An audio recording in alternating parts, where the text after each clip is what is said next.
I'm not surprised, motherfuckers.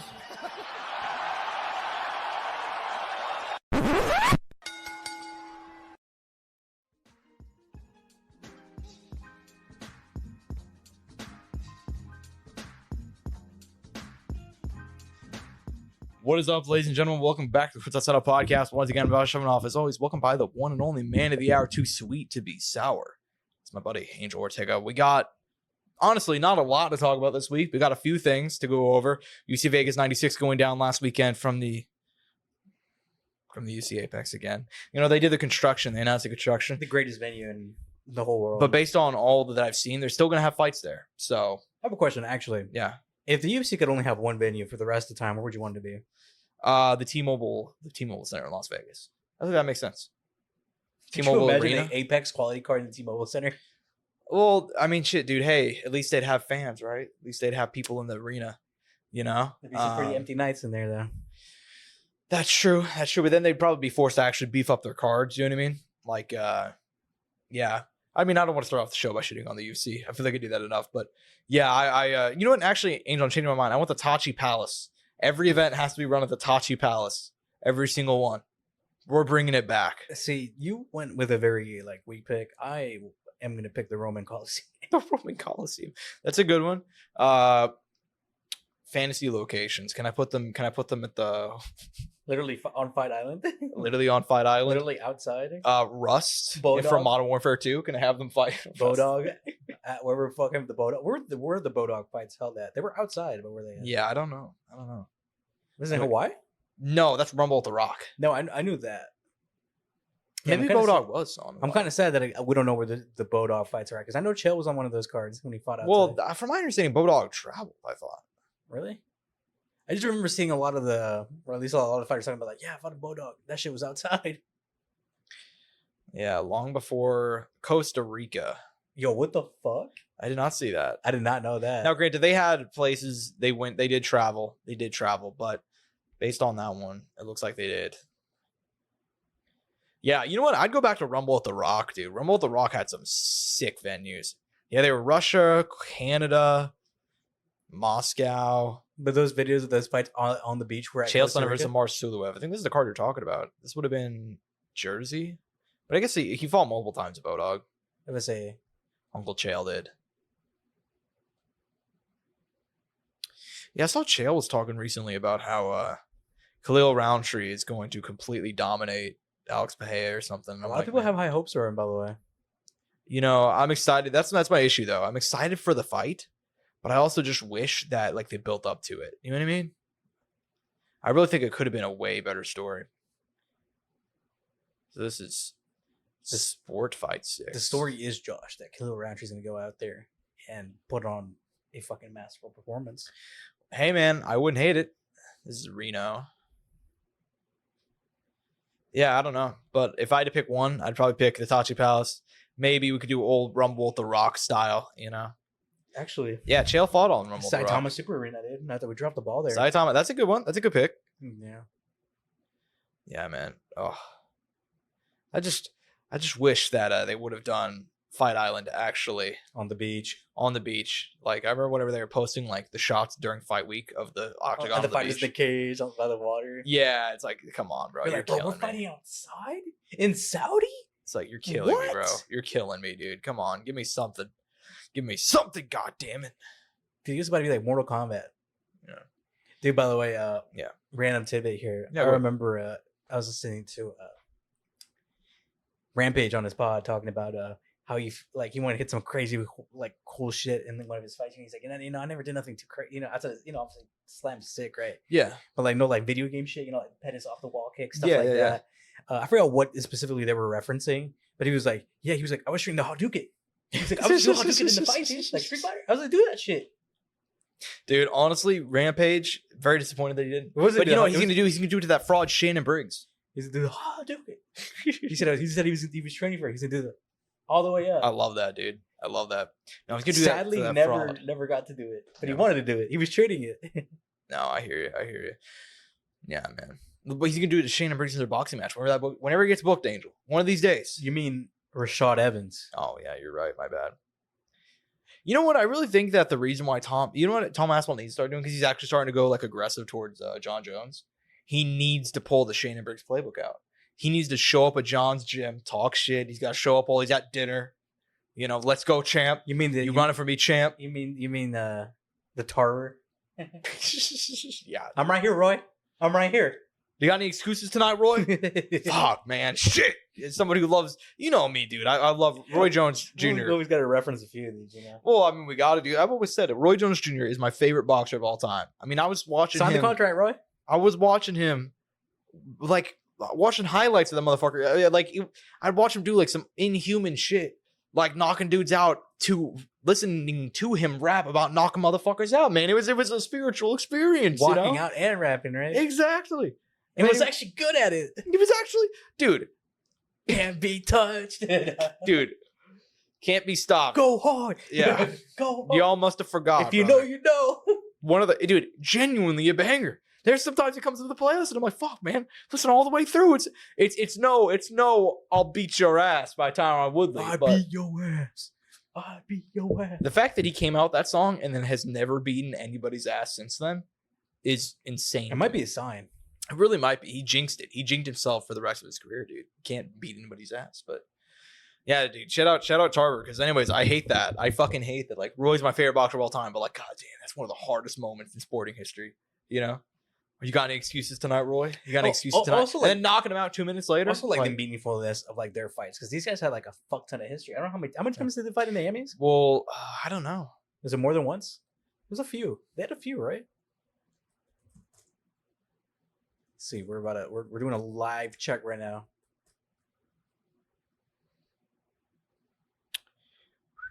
Because that's really where their history started. It wasn't specifically at the pros, but it was also because of the fact that they had competed against each other when they were upcoming in the Emmys, which is, I mean, that's one of the, so anytime guys have amateur history together, it's always like, dude, yes. That's why Devin Haney and Ryan Garcia was such like an important fight, like I think to both of those guys.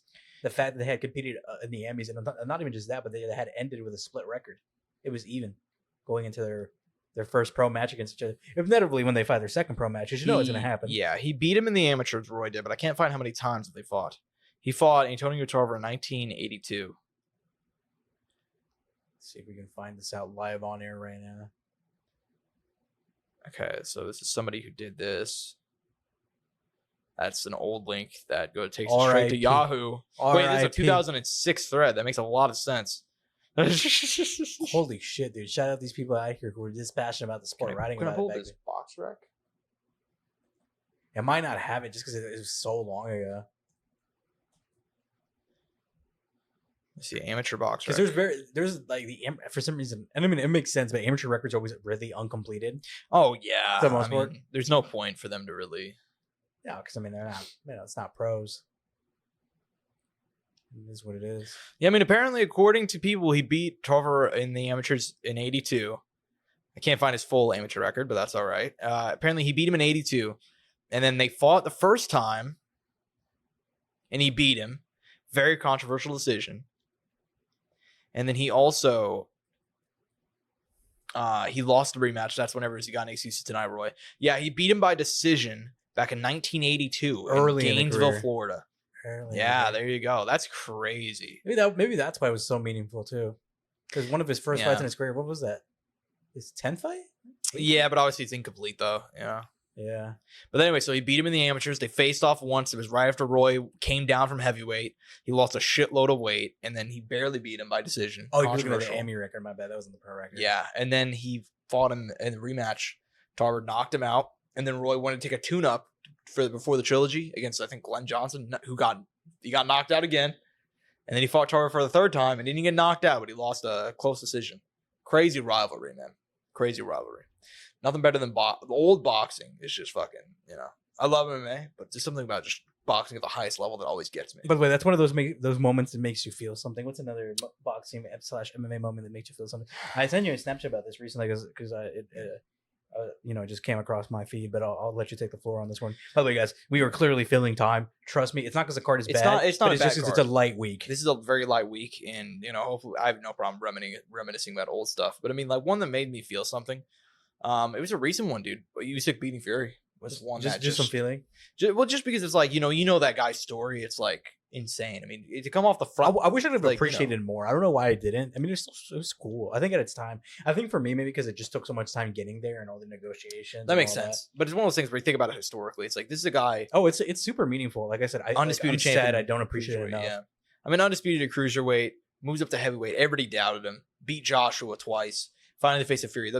Really the final boss at this point of heavyweight. Beat him to undisputed at 2 different weight classes. I mean, Holyfield did it too, but Holyfield also had a lot of losses. You know what I mean?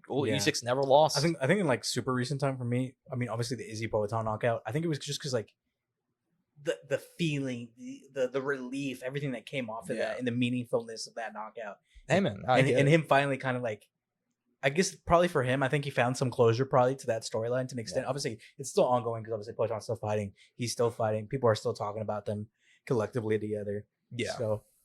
I mean, that'll never end. Obviously, I always mention Michael Chiesa on The Ultimate Fighter. It's a good one. Finding out his dad passed. I always have to mention it. It's always one that hits my heart. DC, when he freaked out when he thought John talked about his daughter. Yeah. Which he, if I remember right, he didn't. I forgot exactly what the whole exchange was, but if I remember, he wasn't trying to go there. If I remember. Well, the right. whole DC John rivalry is one that it's like, man, fuck, dude. But the bad guys always win, huh? No, but not even just that. But I remember him having that. There's like a specific interview. I'm 100% you've seen about it. He's talking about his, losing his daughter in that horrific car accident. I believe it was a car accident. Yeah, and it was just like, fuck, man, I just felt the pain, man. Yeah, DC's been through some shit, man. DC's one of those guys that I always rooted for. You know what I mean? Like I guess one of the reasons why like I could personally say like I just am not as much into MMA is because it feels like all my boys are retired. All my boys are on their way out. You know what I mean? And we'll talk about a guy who is our boy, who's on the way out in the news section. It's just like it feels like all my favorite fighters are just gone now. And now there are some that are coming up that are like, I love. You know what I mean? Another one for me. But still. Sean Porter's dad throwing in the towel. That's a good one. Sean Porter's dad. Yeah. Fucked me up, dude. Because like, I think like if you guys remember when that fight ends, the towel gets thrown. Sean Porter, I think, had just gotten knocked down. For the second time. And he's still on the ground. And he like hits the fucking ground. He hit the mat because he's like, fuck, dude. He hit the ground and then the towel gets thrown in and you could just tell he's like, God damn it just wasn't enough. Yeah. And it's just like, and he just sticking my fucking heart, dude. Because I can only imagine, like, I feel like in life I've definitely been like, that was I could have done more. It wasn't enough. I feel like in my life I've had a lot of that. So like, and then seeing that get projected in the sport for me, it just hit so close to home where I'm like, dude, God damn it, like I fucking know what you mean right now. Like I know what you're feeling. It's easy in a very different way. Yeah, it's a very easy thing to relate to. You know what I mean? And Sean Porter, you also got to have the context of that moment too. That was his final fight. He never fought again after that. Facing a guy who's undefeated, gave Crawford one of his toughest fights. You know what I mean? Like I don't even know who for as long as it did last. Yeah. Yeah, I mean, he was only down by like 1 round too. I think like it was a really close fight, dude. Like. And he had a couple fights like that too. I mean, he nearly beat Spence. Yeah, you know what I mean. Just barely came up short. For not being the biggest Floyd fan, another one that gets me too, dude, is him after the Olympics crying when he got robbed.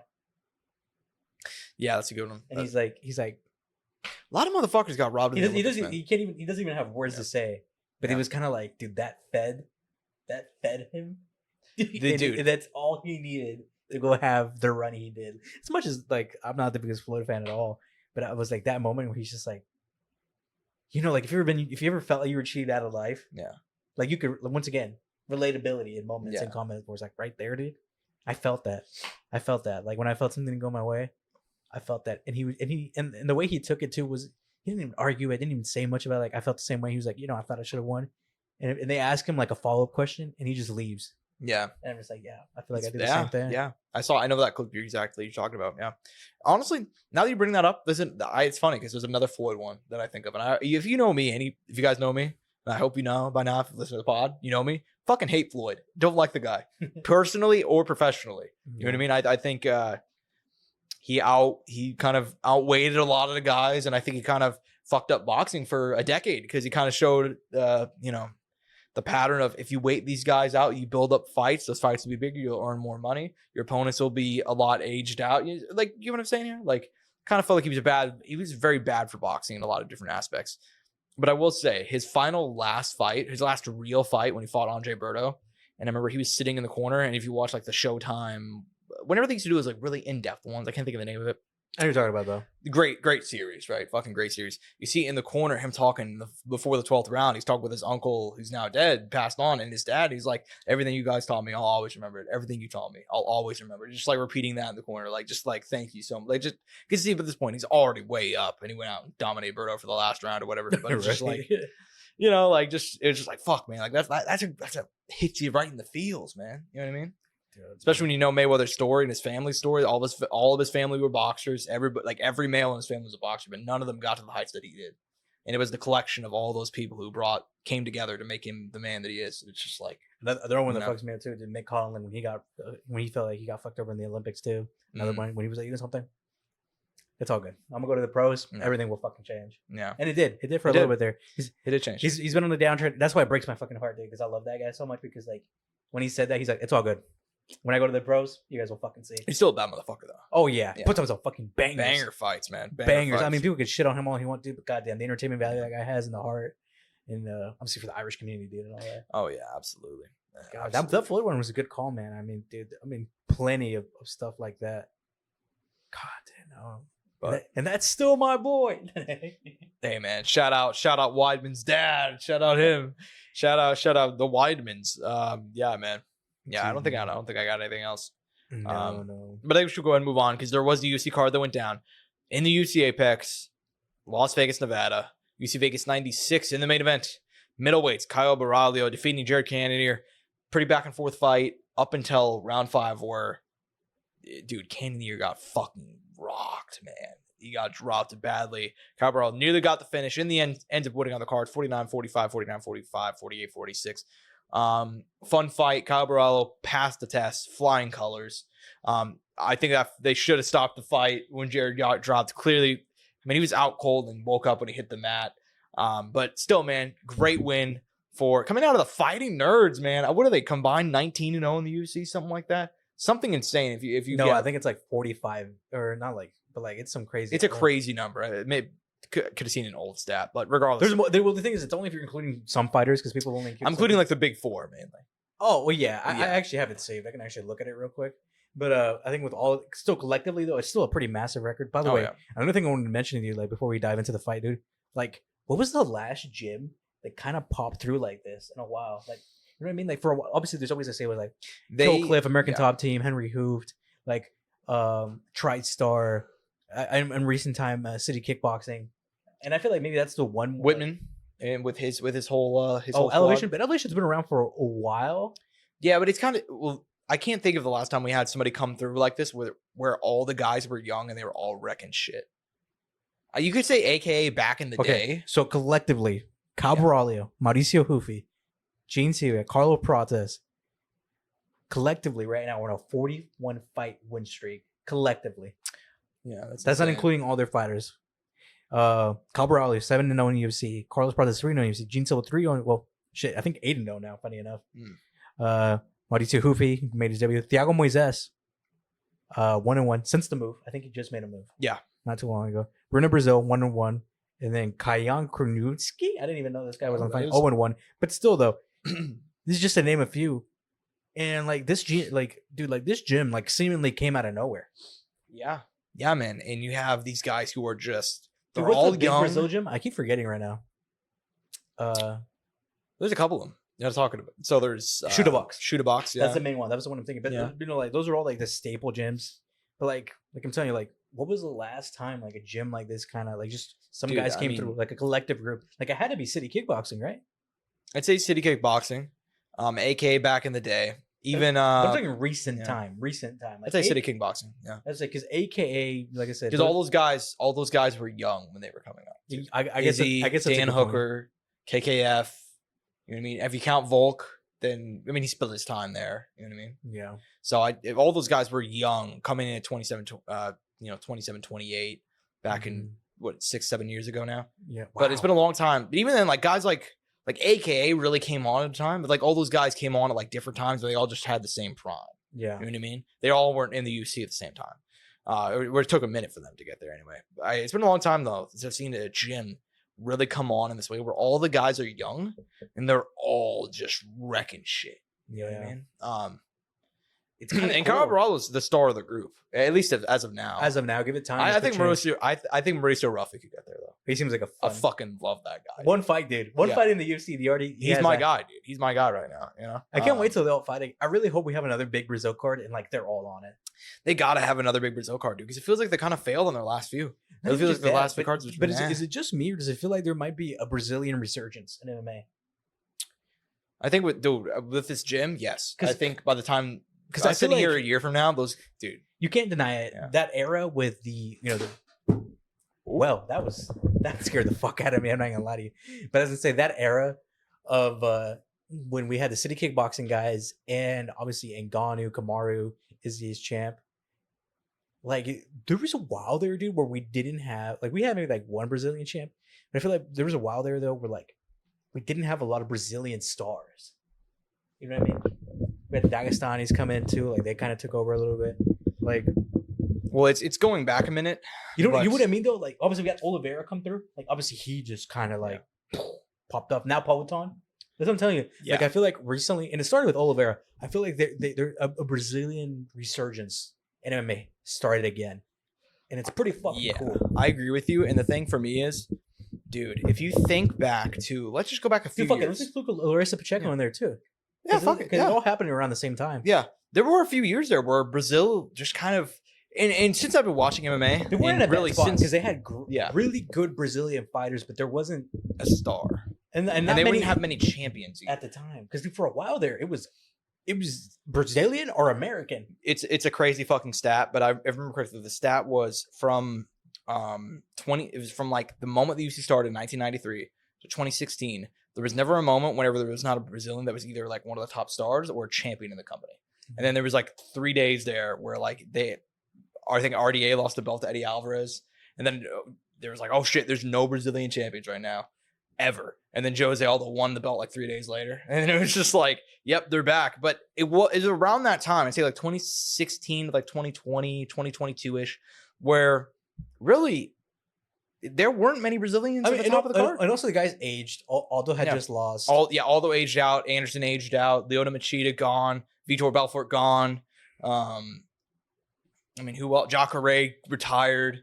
You know what I mean? A bunch of guys like that were like top stars, top contenders, all on the way out. Yeah, man. I mean, it makes sense. It makes sense, but it really feels like now, and all the old legends were pretty aged out too. Like the legends that were still around, they were. And even now, like we have guys who are just aging out. Like Oliveira's going to be gone in a few years. Glover Teixeira just retired. You know what I mean? We have guys like that, but then you have by the name, the fighting nerds coming through. And I guess you could argue, obviously, Pantoja holding it down. Chemistry? Well, he's a fighting nerd, brother. Did you see that? I did not know that. He taught a math class and a chemistry class. Is Kyle Baralo the baddest man in the UFC? Wears glasses too, like actually has to wear like dude, I love him. I love it. I love the guy, man. From the moment I saw him on the Contender Series, like I had a lot of genuine interest. I'm pretty upset that they put this fight in the Apex book, honestly, because I really feel like this could have been a star-making night for him. 100%, especially because of the performance he gave and everything. Yeah. But they didn't. It seemed like they could have really built from here. It is kind of heartbreaking in that sense. But nevertheless, though, like he's getting a lot of attention, a lot of love on social media. That's what I'm seeing, at least within our circle. I mean, I don't know how much outside of like maybe like the hardcores and maybe the regular week-to-week watchers, like the intermediate kind of viewer. Yeah, I'm not sure how much he's gained there, but as far as our hardcores, he's becoming. I'd say like like I said, like the intermediate watcher and like the hardcores, I think he's probably good. The casual probably doesn't know much, if anything, about him. Yeah, but I think there is some genuine interest in there. For sure. I gotta say, Josh, I killed it this week. I'm sorry to 2-0. Give me the fuck you, but I'm happy I hit. Hey man, give me the fuck you. I don't really care. Oh yeah. It was two close fights, so I don't feel bad about it. I mean, Daddy's winning it up last game. Oh shit! Like messing with you. Fucking weirdo. Anyways, no, but shout out Kyle Baralo defeating Jared Cannonier. Jared, we'll talk about the losing side of this now. 2 losses in a row. 40 years old. Where does he go from here, man? He has to. I think intelligently, if he wants to even still try to be very competitive and compete and like chase the championship, he needs to take a very far step back and give an opportunity to. He already kind of did it, but give another fight a low end rank fighter. Fluffy Hernandez, Chris Curtis, Michelle Bahia, like that end right there, Jack Hermanson, yeah. Roman Delete, because he can definitely win any of those fights. You know what, dude? Fuck that shit. He needs to be the gatekeeper right now, top 5. No, we're not doing that. We're running Jared Cannonier, Paulo Costa next. 5 rounds. You could do that. I'd be down for that. But still, once again, it'd still be kind of like gatekeeping the top 5. Well, yeah, and both those guys have lost a lot lately, so I would get why they would book that one. But come on, man, 7 versus 9. You tell me you wouldn't mind seeing that in the main event? No, like it makes sense. I'm down. Jacksonville, Florida, or some shit. Jacksonville, Florida. Jesus Christ. I don't know where they do fight nights these days. They do them in really weird places. I'm down though for it. Like, but definitely has to do something. I mean, the guy's 40. Let's just accept it. Like his career's in the twilight years. We might be already going through that now. That Marvin Vettori win about like a year and a half ago was his final moment. I feel like that was the last bit we're gonna see of his prime. You know what I mean? We just beat the shit out of him. Marvin's such a weird guy, dude. He just managed to stay right there. I know. Yeah, but I mean, him and Brendan Allen put on a great fight in the some casino. Was it the MGM? I can't remember which one. Great fight though. Great fight. Brendan Allen, then they were both there for the PFL card. Landed the 1-2. You know, hey man, these things happen at MMA. Do you think he would ever move back up to 205? I doubt it. Jared? No, I don't think so. I'd be surprised. He could get a big fight if he did do it, but I don't think he will either. The real play is for him to move to 205 and then fight a guy like Vulcan. The only thing that worries me though is like the last 2 fights he has gotten fucking tagged. Rocked. Yeah, he's got. You could definitely. I don't even think you need to argue that last. Even in the Whitaker fight, the Evanoff stoppage was rough. I did not like that one. They should have stopped this fight. It's kind of funny. They really messed it up. They should have gone the other way about it. The Kyle Barallo fight should have been stopped. The Evanoff fight should not have been stopped. But look, we got the opposite. What a fuck you know? I know. Hey, man, they gave him the chance here. They gave him the chance. It was the final minute, but goddamn, he took some punishment, dude. That was a murderous 1-2 that Kyle Barallo landed. But regardless, man, excited to see where Jared goes from here. Excited to see Kyle Barallo back, man. Now ranked number 7. Where do you think is next? He's not number 7. Number 5, excuse me. I think he deserves, no bullshit, it's going to be hard, a top 3 opponent. You know what? If they weren't running Sean Strickland, I'd say that'd be the perfect fight. I think that'd be the perfect next fight. People are talking. I'm kind of pissed off. People are suggesting the winner of Evanoff Allen, and I'm like, dude, Allen has paid his dues. Allen's paid his dues. I don't like that one. Realistically, if Allen wins this next fight, if we were a real sport, Allen probably should get the title shot next. I agree with you. Or be next, or after whoever's next. I would agree with you on that one. If we were a real sport, because I think he's like on some. We're not a real sport. Win streak. We're not a real sport anymore. We're the WWE, man. Come on. He's on some insane win streak. You know. Yeah, you're not wrong. He'd have no losses in there, opposed to the top guys who do have losses. Granted, they have good wins, but it's like, dude. He's on a 7-fight win streak. If he wins this next fight, he's on an 8-fight win streak. You're telling me this guy needs to fight several ranked guys too in there. You're telling me this guy needs to fight another fight to get to the title? Yeah, it's shitty, man. It's really shitty the way they treat certain guys versus others. Like I don't get it. Like I don't fucking get it. Like multiple people suggested that they're like, man, they should do Kyle Baralho or Brendan Allen next, or Kyle Baralho and the winner. The winner, yeah. And I'm like, what? Yeah, dude, Brendan Allen just doesn't get the respect. Don't get me wrong. Like that'd be a crazy eliminator. One guy's undefeated. One guy's on an 8-fight win streak. Like, but it's like you eliminate another contender. I'm sorry to cut you off here. Do you think they would do Kyle Baralho versus Israel Adesanya next for Izzy's return? I hope they don't do it. But I can see them doing it. I don't think Izzy will take that fight. No, you don't think so? No, I think if he does fight, he wants to fight a name. Yeah, that makes sense. At this stage, it was great. Now, I will say, if I want to see Baralho fight the loser of Whitaker Chimaev. I heard someone suggest that too, which I'd be down. It's time, you know. They like I said, it's a good thing for the division that he won because we need to push this new blood, especially because we already have Dricus who showed up. He got 30 years old. He's gonna be around the sport for a while. Gonna be around for a minute. Imavov is seemingly picking it up finally. It felt like for a while there, kind of waiting for him to make the big jump, you know? Because and we talked about it in the preview to that fight with Jared. We were like, dude, is this gonna be the time when Imavov finally shows up? Because we've been sold on potential with Imavov pretty much since the moment he got here. Like this kid is gonna potentially do some stuff. And credit to him, he has. I still at time have my doubts. Oh yeah, I mean, and it makes sense. I mean, he's very, very inconsistent. And he should have finished. Roman Dolidze somehow did it. I don't know how he did not. I mean, the Chris Curtis, no contest. He lost to Strickland on a week and a half notice. He's lost to Strickland, you know. Up a weight class, if I remember right, too. Oh yeah, it was 205 pounds. We've just been sold on a lot of potential with this guy. And I mean, in the fights he has won, don't get me wrong, they're good, but I'm still waiting for that next jump, so to speak. In that next jump, I do want to see him, like, if he does beat Allen, I still want to see, and it's weird, right? I'm being kind of picky here. I would love to see Evanoff still fight a Robert Whittaker and Izzy Strickland type before the title fight. I agree with you, and I think that's what they're gonna have him do. Or Baralio, you know. I'm gonna tell you how they're gonna book it right now. So they're gonna have Kyle Baralio fight the loser of Whittaker Chimaev, and they're gonna have they're gonna have Brendan Allen, Imavov winner, fight the loser of Strickland DDP 2. Probably. That sounds about realistic. I'd be okay. I mean, I can live with that. I wouldn't hate that either. I can live with that. We'll see how the division goes, man. A lot of movement, a lot of guys that still need to fight this year at 85. Yeah. Let's talk about this co-main event, man. It was Tabitha, Baby Shark Ricci, pulling off a unanimous decision victory over Angela Overkill Hill, 29-28 across the board. I did see some people complaining about the scorecards here. I did too. It was a close fight. I thought Ricci won, but I was not particularly, I could see the viewpoint. You know what I mean? You weren't up in arms for it. No, I wasn't up in arms, but if you told me you scored it for Hill, I wouldn't be mad. It's worth noting that 67% of MMA decisions fans believe that Hill beat Ricci. Just to make numbers simple, 70-30. Yeah, 70-30, but only 119 scorecards submitted. So do with that what you will. Yeah, I mean, it was a close fight. What'd you make of it? And kind of Tabitha Ricci continuing her rise of a women's strawweight. I mean, it's good. I mean, it was a hard fight. She fought a dog in there, someone who's hard to finish.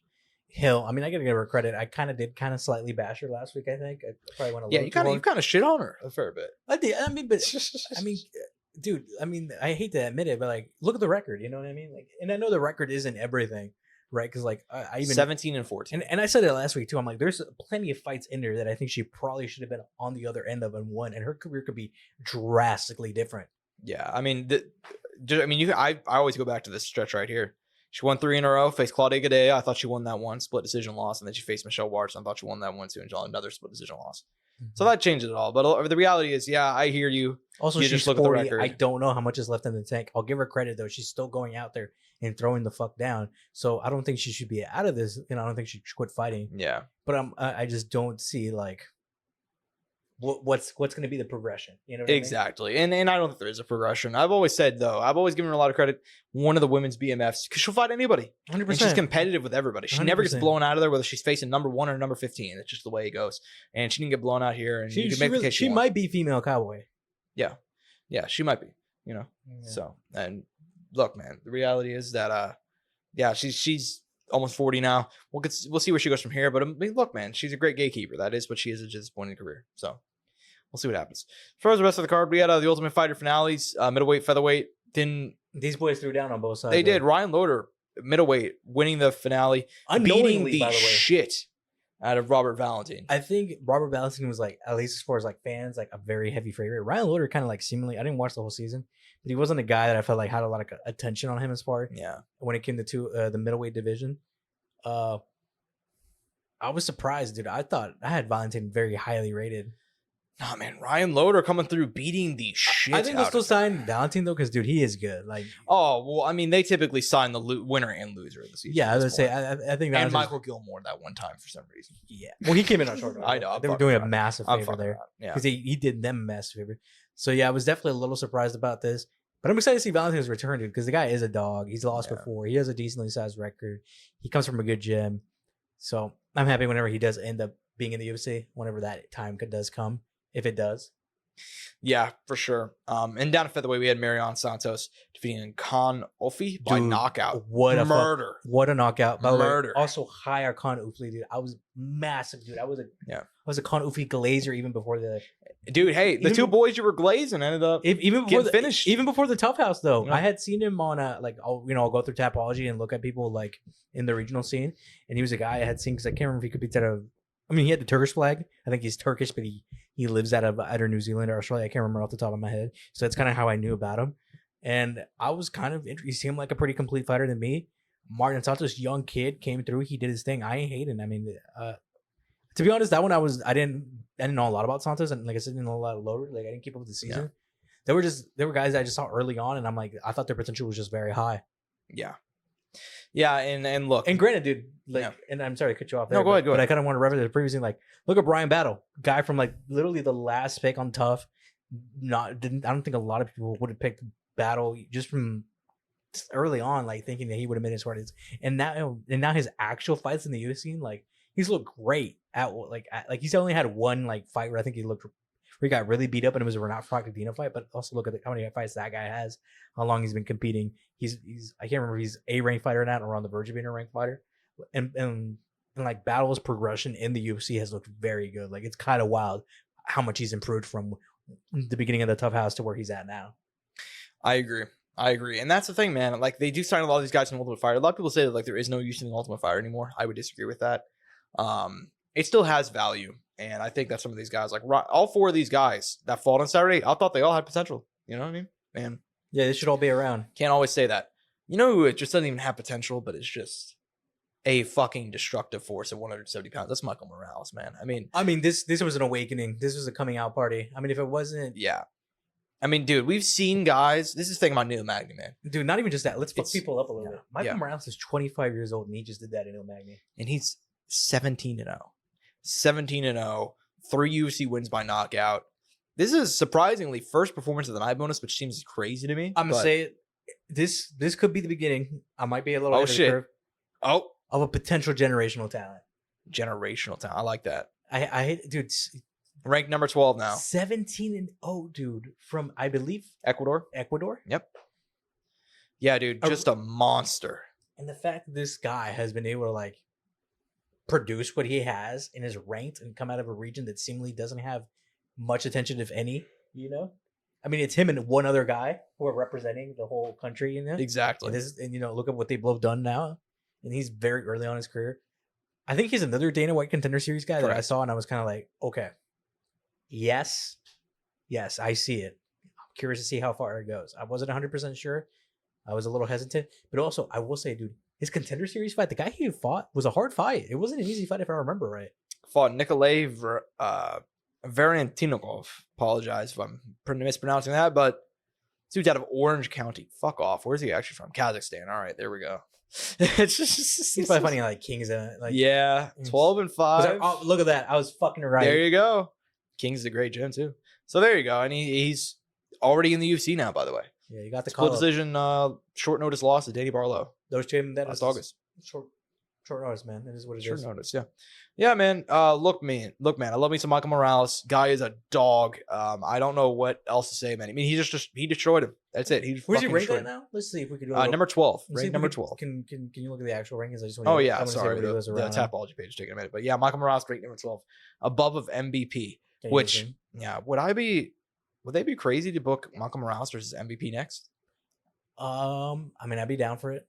You know, who else is He above? could also Jeff fight Neal? up. I'd be down Jeff for Neal. that. Wonder Boy's booked against Buckley. Brady's booked. Burns. Gary's not booked. He's gonna get a big. We know, But Gary's yeah. due for a big fight. And I mean, Colby, we Burns. don't even have to talk. Yeah, how the fuck is he even still ranked? You know, He went down in ranking though, so we made some progress. Oh, you know, like they find the gruesome balls. I see. I feel bad for Morales. He's kind of in limbo. He doesn't have a lot of choices. He's definitely gonna have to wait out a little bit to I guess get a fight. We'll have to fight a guy, or we'll have to fight down. You know what I mean? Yeah, not Luke ideal. is still supposedly supposed to be booked against Nick Diaz. Yeah. So I'd say maybe there's like 2 or 3 options. There's not really many. Like I said, he's definitely gonna have to wait. It's kind of sucks for him. it does. I feel bad But he's for him. 25 though. He's Time's on his 25. side. He has time, dude. He Yeah. has time. He's not even in his prime yet. You know what I mean? Isn't that's the This scary is part? scary, terrifying. That's the scariest thing, man. Yeah. When they're not even in their prime yet. He's 25 and just hitting his prime. But you Edmund know who, Shabazian is 26 and and on the downslide, brother. Oh my god. and he's might or may not be in his prime. We don't know yet. in a lot of ways, it's pretty depressing. Man, ends up losing to Gerald Mearshart on the main card opener, second round submission. It was a classic Edmund fight. It was a classic. looked Beat the great. shit out of him in the first round. Looked great. Got taken down, submitted, and it's just like, dude. But also on the opposite end, it was a classic Gerald Mearshart fight. It really was. It was both these guys. Vintage performances. You guys from both don't know of how them. many times I've seen Gerald Mearshart get the shit beat out of him and then somehow still pull off a submission. Yeah, and Edmund Shabazi, man. I mean, ever since he knocked out Brad Torres, he's struggled. I mean, he'll get one and then he'll lose one. He'll get one and then lose one, and then here. I've also thought his matchmaking was pretty atrocious at times. Oh, absolutely. I mean, they gave him Imavov after he'd already been dominated 2 previous fights. Like, Well, the biggest mistake was giving him Brunson. I agree with you. One of the At that point, though, you got to remember context. August of 2020, Derek Brunson had won 2 in a row against Heinisch, where he got rocked a couple different times. He edged out Elias Theodore, the ring boy. And prior to that, he was knocked out twice in a row. So I get the mindset behind giving him Shabazian, who had knocked out like everybody up to that point, including Brad Tavares. So I get it. I know, but still, just snowballed from there. Yeah, we'll see what happens with Edmund. But they had to take it really slow with him, and they just didn't. Because it's crazy. I mean, dude, he was 22. He was fucking 22. But Jared Mearshart, shout out to him, breaking, I believe, Anderson Silva's record for most finishes in UFC middleweight history. Yeah. What a dog, man. I love me some Gerald Mearshart. How long has Gerald Mearshart been in the UFC, like, actually? Not even that long. He's only been there for, I mean, I guess it's long now. Almost 8 years. Huh. Almost going to be 8 years in December. Wow. But he really didn't become relatively well-known until, I'd say, like 2018, 2019, 2020. It's around there. But yeah, man, what a dog. Fought a lot. I got to give him credit. Yeah, he's fought the who's who, too, by the way. He's fought a lot. Yeah. But he's been a gatekeeper. I mean, it is what it is. How old is Gerald Mearshart? He's be on the verge of 40, right? I think it's 36. 36. Wow. Okay. Yeah. Started fighting at 19 years old. Shout out to Jared Mearshart, GM3. As far as the undercard, man, I mean, we had a couple of other fights happened. You know what I mean? Francis Marshall defeating Dennis Butska. Split decision. Zachary Reese picking up a win. Borishev picking up a win. People shit on that fight hardcore. Really? Yeah. I thought it was okay. Zachary Reese and Medina. I thought it was all right. People shit on it hard. Huh. I saw on Twitter people were shitting on that fight really, really hard. I was like, yeah. It's a lower end card, guy from a small region, you know, and then you had a guy with a small record. Yeah, shit happens. You know, it is what it is. Borishev picking up a win. Love to see that. Slava Claus. Yeah. And it was Jacqueline Cavalcanti defeating Josie and Nunes. And then also, man, the real star of the card, honestly, it really felt like was Wang Kong. We talked about Wang Kong for a couple different times. If we're talking about Bahalia. I mean, obviously, if we're talking about, like, you know. But I heard Bahalia and Boralia. Yeah. I don't know. But anyways, yeah. Wang Kong. Well, dude, we just got to say it as it is. Yeah. Dude, she knocked out a chick. Like, we never see, dude, off the top of your head, what was the last time you saw a girl in the UFC knock out another girl? Get deaded like that? It's been a long time. By the way, not a kick, with a punch. Yeah, I don't even know. The last, like, knockouts that I can remember. Head kicks. Were head kicks. Yeah. Whaley and Rose, and the other one off the top of my dome, just Sky, Valentine, and yeah, got deaded. I mean, Victoria Leonardo got deaded by a head kick in her UFC career as well already. Man, Victoria Leonardo, bro. I said this once before on the show. I was there for all of her. Let me see, all of her Invicta fights. Yeah, I was there for all of her Invicta fights. Really? Yeah, every single one. She's all 8 not, of them? Yes. Wow, I didn't know you went to that many events back then. Every single one. Dude, shout out you. How many Invicta events did you go to? 10 or 11. Really? I did a lot of them. Yeah, it was a whole year. It was a whole like 2 years, you know? Dude, I gotta give you fucking credit. Well, we were in high school too. We were in high school. But anyways, yeah, so Victoria Leonardo, and I watched her during all those fights. She's not very good. No offense to her. She shouldn't be in the UFC. Knocked out head kick, Manafaro, Melissa Gatto, Dr. Stoppage, Natalie Sylvia head kick knockout, and now Wang Kong, who just put her down with a devastating straight right hand? Yeah, right hook. Yeah, right hook. Right or left hook, one of the two. Yeah, brutalized her. A minute and 2 seconds, got a 50K bonus. And she afterwards, she's like, Valentina Shevchenko, I'm coming for you. I think you should call it Casey O'Neill. I believe so. Which is a good shout. Realistic fight. And she has... Is Casey O'Neill ranked? Can we look at that real quick? I believe so. She's lower ranked at this point. She's got to win. No, she's not ranked. She's 15. She's 15? 15. Oh, you were looking at pound for... Was that pound for pound? I was looking at the wrong one. Yeah, they were. Oh, okay. Ranked 15. I could see her getting that fight. It seems like they might fast track her based on how much she's like 30-something, but look, she's a character. She has a personality. You know she can fight. Dude, she came out with a Joker makeup. I know. I was like, yo. Yeah. I love this chick. I mean, her career, I think it's going to be like a 2.5-year process. Yeah. To get her potentially to the title. So, and also she has to develop, and also we haven't seen her grappling. This is just one fight. It's all hype right now. She got a sub win on the road to the UC, so we'll give her credit there. But true, but she hasn't faced like a true grappler yet. That's correct. Like, can you look at that division again, just so I can kind of get an idea? Women's flyweight. So we're talking about Casey O'Neill, Jasmine Jasovicius, Ariane De Silva, Tracy Cortez, Karine Silva. I mean, there's no like true like wrestlers, but there's definitely some decent grapplers in there without a doubt. Especially at the top level of the division. I mean, Aaron Blanchfield ranked number 3. Well, I don't think there's any good wrestlers, but I think they're all good. There's multiple good grapplers. Side note, they just booked Aaron Blanchfield, Rose Namajunas. How do you feel about that? Dude, that one came out of nowhere. Dude, we talked about that. We said that should be the next fight. Yeah. I was dude, at the time. Booking. W booking. Great booking. Love to see it. Booking. I mean, they hit that one on the nail. Yeah. But anyways, that's basically all of UFC Vegas 96. I mean, nothing else really. I mean, that's all the fights. So it was a good Apex card. I'll put it like that. It was a good Apex quality card. Apex card, man.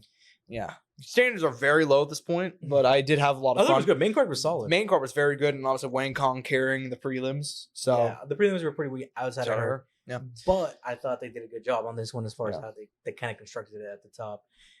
Fair enough. We won't have any UFC until next week, guys. We won't have any. Do we have anything even going on this week in the world of combat? Not to my knowledge. Not to my knowledge. I mean, I know that Canelo is next week. PFL, anything? Could you go to Tapology real quick? I know they're usually on the far right. They have like a little schedule laid out. But I don't even think we have like anything at all. Yeah, I mean, there's no Bellator for sure. But next week, like I was gonna say, I know for a fact we got Inuit, but that's next week, like on next Tuesday. Week on a Tuesday. Yeah. What is that with Japan doing cards like on Monday? They're weird, man. I don't know, but I kind of like that though. I kind of like that. It's 7-8. What is it? Their time? I don't even know what it'd be their time. It doesn't say it there. It's gonna be. So I think it's 12 hours ahead of us. It'd be like 7 o'clock their time. Yeah, I mean it makes sense, right? It's gonna be 7 a.m. our time. Ismael Barrasso on the undercard. I like that. By the way, I'm heartbroken. No tension on Sakawa, but we do have that other guy who's a kickboxer on here. Takeya. Yeah, Takeya. Yeah, Takeya. Fighting for WBO World Bantamweight title. Oh yeah, that's a big time fight right there. Yeah, it's a good card, man. It's a very good card. TJ Donahue is not bad either. No, he's gonna get his shit rocked, but he's not bad. Like, hey, but we'll come to bang. He will come to bang. Yeah, man. But that's happening early in the week, so we have to wait a whole week for. Can you actually pull up real quick Burns and Brady how that card's gonna look? I'm just kind of curious. Sure. But we have to wait a whole week, Josh, before Gilbert Burns, Sean Brady. Are you pretty excited about that fight, or how do you feel about it? I like that fight. I like that fight a lot. Early just feelings on the fight. Yeah, it's an Apex card, so that's disappointing. But I like that fight a lot. I actually like a lot of this card. I think the main card is strong. Yeah, co-main event, Jessica Andrade, Natalie Silva, banger. Steve Garcia, Mean Machine, come back against Kyle Nelson. Like that a lot. Steve Garcia in a win streak. Yeah, Matt Schnell is back against Alessandro Costa. We'll see how he rebounds. Ryan Spann, OSP on the prelims. Vanessa Diamopoulos back. Versus Jacqueline Armour, good grappler. Yep. Andre Petrovsky, Dylan Butka opening up the card is a kind of a low-key banger. Felipe Dos Santos coming back. That's the guy who fought, for those who don't remember. Manel Cape on short notice in Australia. Fruit from Brazil. Banger fight, dude. Put up a hell of a from Brazil to Vegas to Australia because he's supposed to fight on like an. And he decided to stand and bang with him, and he put on a great performance. But I remember, random side note, Steve Garcia, Mean Machine, one of the longest finish streaks currently in the UFC. Correct. Kind of wild. 4-fight winning streak. But if you're counting his whole UFC career, he's only won by finish. Knocked out Charlie Ontiveros in a low-key banger. Knocked out Chase Hooper. Knocked out Shailene Annenberky.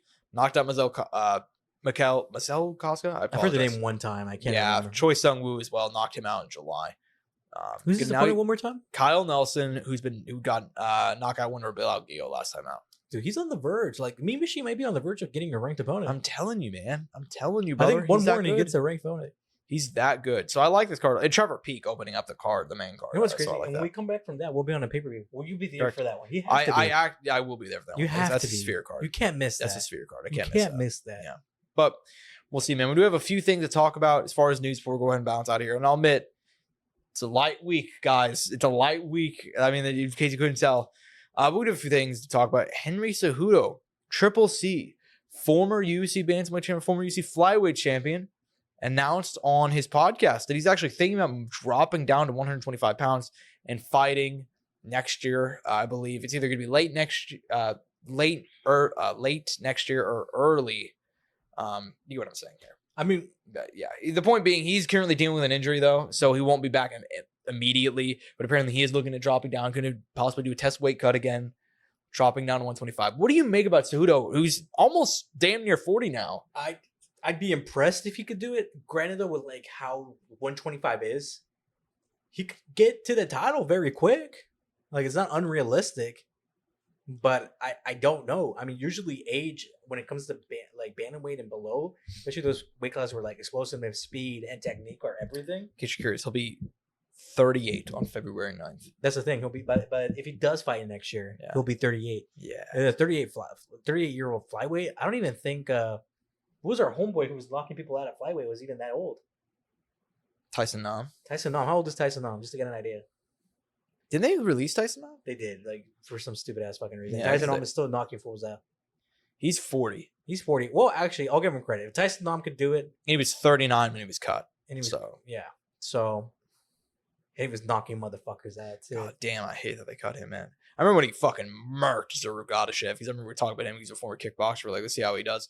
And then he just got deaded. And we're like, all right, well, never mind then, you know? Never mind. But hey, man, look, if Cejudo could do that, I wouldn't, you know, The thing is, I wouldn't hate it, but it's just because he has some name value, he could. I'll grant it. If I think the journey could be fun. If he can do it, it could be a fun time. if you can make the weight the right way and get a nice opponent too.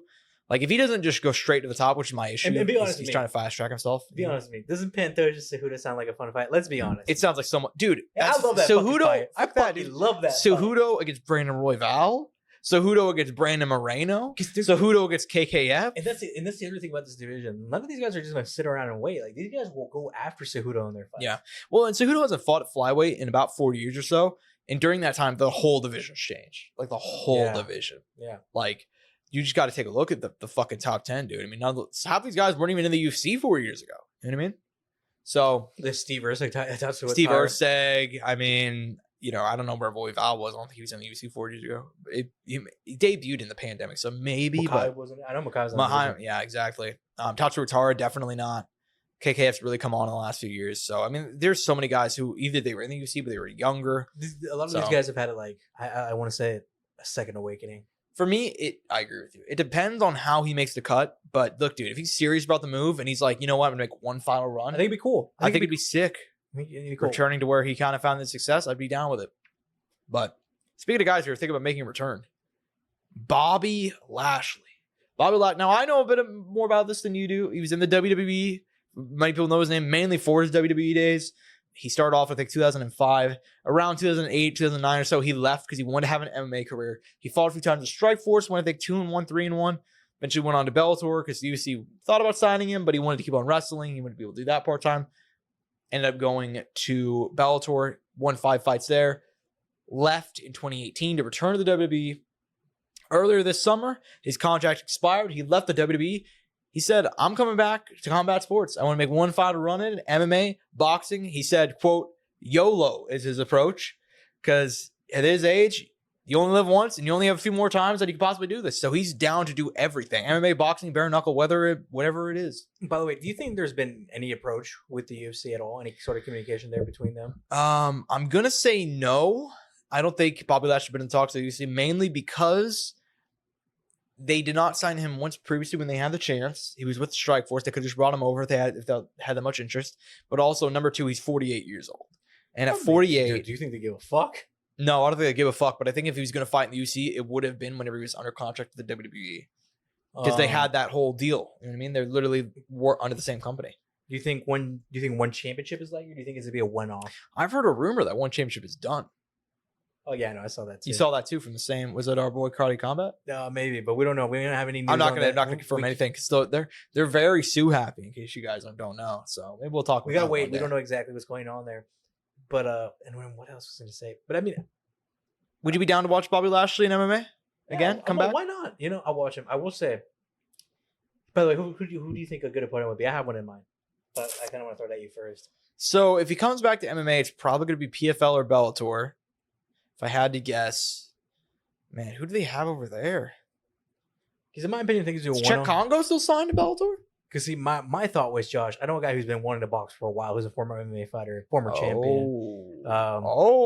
Rampage Jackson. Oh, I like that. Of the Jackson podcast. Shout out, you guys. I like that. Shout I like out Jackson that. family. Shout out Jackson. Yeah. It's been a little while since he's competed too, you know? I think, you know what? Bobby Lashley said that he's been in talks with a boxing company specifically. And that's the other thing. Rampage has been wanting to box. Like, he's wanted to actually throw down. I'd be down with that. Shannon the Cannon breaks. It's been running away. No, I'm just kidding. Yeah, Shannon the Cannon's like 55 now. He shouldn't be in the ring anyway. But, you know, Let's go, champ. If Shannon, but hey, man, you know what? Credit to Shannon. If he waits 3 or 4 more years, he might be able to fight Jake Paul. So you never know, you know? By the time he's 60. I mean, Jake's a heavyweight now. Yeah, that's true. That's true. Jake's a heavyweight. Come on. Jake, you're a heavyweight. You want to fight in MMA? We got a guy right here for you, buddy. Bobby Lashley. He hasn't fought in a while, you know? He's old, 48. He's right in your weight class, dude. You know, come on. your brother knows him, you know? Your brother knows him. That's true. Yeah, they did know each other. Yeah, I mean, if you guys don't know, Bobby Lashley wasn't like a CM Punk type. He was more of a Brock Lesnar type. Like, he came in, great amateur wrestling background, former 3 or 4 time NAIA wrestling champion. Be honest with me. How was Bobby Lashley in the WWE? Was he good? I liked him in the WWE. Yeah. Fun guy. His second run was way better than his first. You know, it took time for him to kind of develop his charisma and kind of like get settled in. You know what I mean? But yeah, I like the guy a lot, man, and I think him coming back to MMA could be a fun thing. If it's 1-2 fights, I like that Rampage Jackson shout. You know what I mean? I wouldn't be surprised to see that happen. You know what I mean? There's only so many old guy MMA fighters that are names. You know what I mean? And Rampage is one of them. So I wouldn't be surprised to see that happen. Rampage is DTF. He is. He's in great shape right now. Down to fight. He's very down to fight, and we'll see what Bobby Lashley if he's down to fight as well.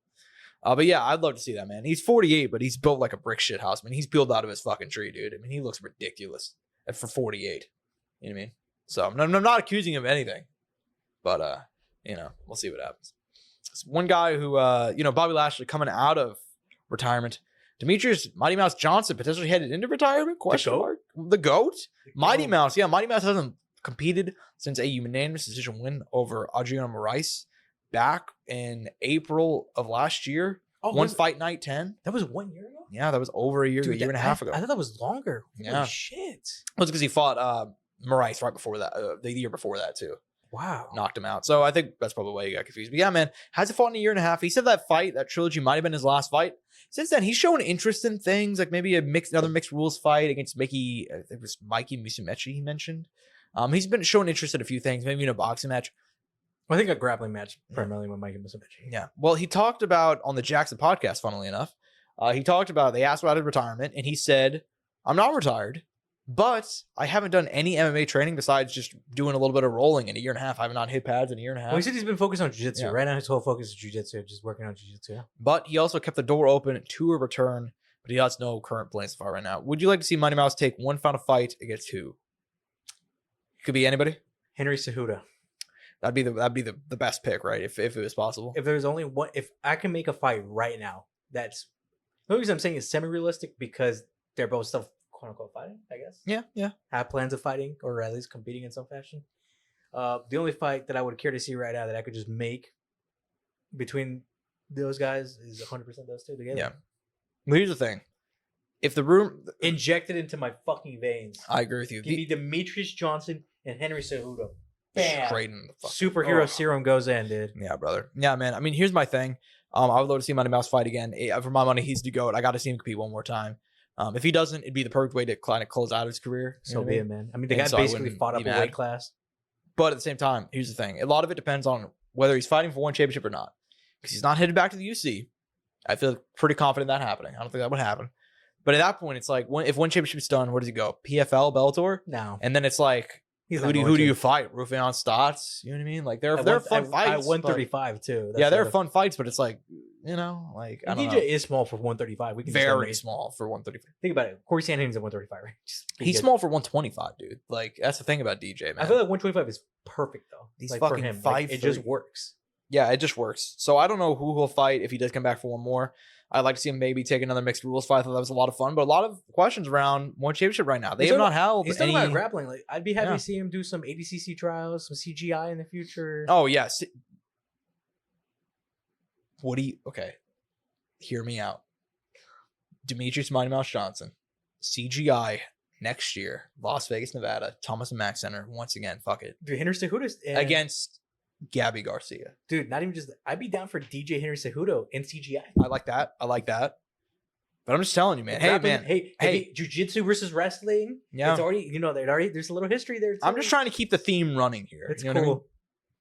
You know, bring Gabby back. Dern versus Demetrius Johnson. Well, I mean, anybody's bigger than DJ, but I feel like Gabby is, she would dwarf him. I mean, Craig Jones was already smaller than Gabby, and he handled her. But I mean, Craig Jones is like double the size of Matty Mice too, so it's like, I'm just saying, I'm just trying to make it creative, We'll see what happens. You don't know. I mean, Mighty could go to Brave CF, Well, you know who just signed with Brave CF, Angel? Muhammad Makayev. Yeah, that's right, guys. Not long after being former ranked UFC fighter, Muhammad Makayev, about to be UFC title challenger, Muhammad Makayev who apparently got into a car accident earlier this week, driving very fast and crashed his car. His Mercedes? Yes, crashed a Mercedes. Ended up signing with Brave CF. Man, imagine being so blessed where you could just crash a Mercedes. PFL passed on him. One championship, doesn't have the money to beat KFC. Well, I don't think PFL passed. PFL just literally doesn't have a division for him. No, they straight up said that they don't want him though. Yeah, that's Ray Steffo was like, yeah, I'm done. I'm not. I've heard bad things personally about him. So we'll see but hey, man, if Makayev can keep his nose clean, get 3-4 wins, I'm sure he'll be back in the UFC. That's the way I might feel not even about take it. that much. Yeah. Not even just that. They might need him. That's the other thing people never think about. There might not be anybody available, and they know that if they're desperate enough, and obviously he's desperate enough and he wants to come back. Yes, exactly. And let's say a ranked fighter, has a fight followed at 125 and they can't get anybody. Yep. And they have Makayev on, on dial. They're like, hey, short notice. Let's go. Let's show up, Like, I could see that happening. And that's the thing that people really underrate. He's like, they'll sign. I mean, no offense, but there's been some shitty guys in the UFC as of late who are just signed on short notice because they need bodies. Not even just that, dude. I mean, guys, Michael Gilmore fought in the UFC. I kind of want to get him on the show just to ask him about his perspective about that whole thing. But, that I feel like it'd be kind of mean in a way. You know what I mean? But, hey, man, fighting the UFC is a big accomplishment. You know what I mean? And he got that opportunity. He came, made weight, and fought. Yeah, he fought his ass off. And I'll always give credit to anybody who steps in there. That's always my thought process. Even if you're not good, even if you're not conventionally good or whatever, if you show up and you make that fucking walk, credit to you. And you're better than the vast majority of people who talk shit online. And Josh, and speaking about professionals, there's two dude, guys. The segues in the news section. Have you guys enjoyed the fucking segues, dude? Oh my God. And speaking about professional podcasters over here. Speaking about professionals, especially in MMA media, Ben the Bane Davis. Our friend of the show, Ben the Bane Davis. And Oscar Willis of the Mac Life. The Mac Life. Both these guys have fought before. Ben Davis had a grappling match. He lost. Had a boxing match. And Misfits, he lost it. He did win a karate combat fight, though, against Most Wanted, who I think is an influencer, facing Oscar Willis, who won a Tough Enough fight. There's these two media guys. They're repping for the media guys out there. They're doing it for the people. And they're going to fight BKFC 67 October 12th in Spain. Angel, are we traveling to Spain for this one? Personally, we had to use a company credit card for this one. It is a business expense for your guys' entertainment. You already know. Hey, man, if anybody drops out, if you need somebody on short notice, I think it's lightweight. I can make 135. I'm right there, brother. Dude, by the way, I saw this funny thing. I'm right there. A guy, a creator, accidentally used his business card on buying a small meal like fish and chips in England. Yeah, and he's like, "Okay, guys, I just fucked up. I accidentally used the business card on these fish and chips. So now I need to make a YouTube short out of it so I can use this, so I can write it off as a business expense." Dude, that's so real, dude. So he did like a food edit. I can tell you, guys, as a man who's done his, technically because I'm freelance, I have to do my own taxes and technically self-employed or whatever. That's the way it is. There are some times whenever it's like, shit, gotta use it for sure. Find a way to make this a tax write-off. You know what I mean? So I get the way it is. But yeah, man, hey, Ben Davis, Oscar Willis, shout out to the lads, man. You love to see it, man. You really love to see it. I've always felt like there's been something missing in the media. Maybe guys who are willing to step in there, talk about the fights and also fight. You know what I mean? Always respected. They're not the only guys who've ever done this, but you know what I mean? Definitely like the most well-known, I'd say. Yeah. Because the fight in BKFC is a big fucking deal. You know what I mean? So shout out them, man. Love to see it. This is the last story of the day, and we kind of just threw it in there because it's kind of funny. Sean Strickland in February was at a Power Slap event where he came face-to-face with Machine Gun Kelly and kind of just ranted and called him a weirdo and all that shit. He's weird. He just random. I'm not going to lie. He kind of randomly attacked the guy. Well, that's kind of Sean Strickland's thing, isn't it? Is just randomly attacking people. It was just really weird. Like, it was just very odd behavior. Yeah, that's Sean Strickland, brother. No, I know, but I'm just calling it as it is. No, I know. People to know. I know. It was pretty odd behavior. According to everybody there, Machine Gun Kelly was just existing, and Sean came up to him and was just insulting him and all that shit. Well, earlier this week, he was on Eric Nixick's podcast where got asked about it. And MGK did? No, Sean Strickland did. Oh, okay. And he brought up the whole story again. And he talked about how, like, Megan Fox, contacted me afterwards because I guess Sean Strickland was calling her kids trans and was bashing her kids and all that. And he was like, I can't blame him for being upset. Yeah, and apparently she sent him a big thing like, go fuck yourself and like all that stuff. He was like, she didn't have to come after me so mean like that. You know what I mean? Sean Strickland.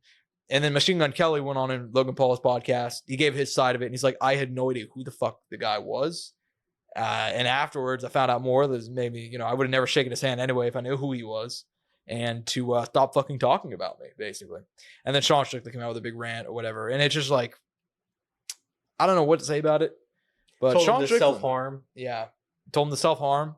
Which, I mean, that's a great thing to say when you want to get sued.